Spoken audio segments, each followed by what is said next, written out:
ଗୋଟିଏ ସୁନ୍ଦର ଜଙ୍ଗଲ ଥିଲା। ସେ ଜଙ୍ଗଲରେ ଗୋଟିଏ ଚତୁର ବିଲୁଆ ରହୁଥିଲା। ତା ସାଙ୍ଗରେ ଆଉ ପଶୁମାନେ ମଧ୍ୟ ସେଠି ରହୁଥିଲେ। ସେ ବିଲୁଆ ନିଜକୁ ଜଙ୍ଗଲର ରାଜା ମନେ କରୁଥିଲା।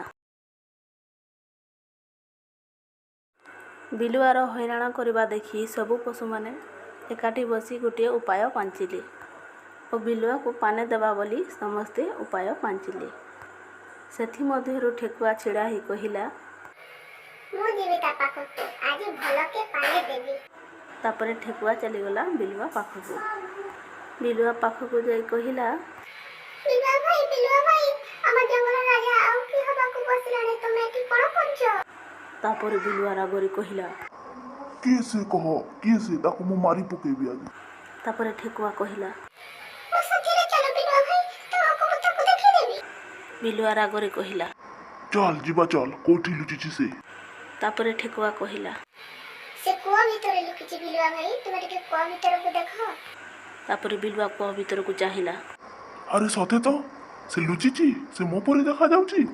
ତାପରେ ଠେକୁଆ କହିଲା, ହଁ ବିଲୁଆ ଭାଇ, ଦେଖିବାକୁ ସେ ତମ ପରି, ସେଥିପାଇଁ ସେ ରାଜା ହେବାକୁ ଚାହୁଁଛି। ତାପରେ ବିଲୁଆ ରାଗରେ କହିଲା, ହେଇପାରିବନି, ଜଙ୍ଗଲର ରାଜା ମୁଁ ତାକୁ ଆଜି ମାରି ପକେଇବି।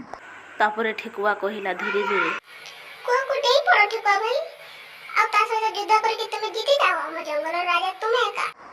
ହଁ ତୁ ଠିକ କହୁଛୁ, ମୁଁ ଡେଇଁ ପଡୁଛି।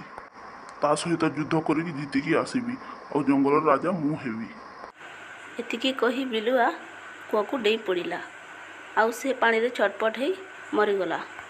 ବିଲୁଆ ଜଙ୍ଗଲର ରାଜା ହେବ ବୋଲି ଗର୍ବରେ ଠେକୁଆ କଥା ମାନି କୂଅକୁ ଡେଇଁ ପଡ଼ିଲା ଓ ନିଜର ପ୍ରାଣ ହରାଇଲା।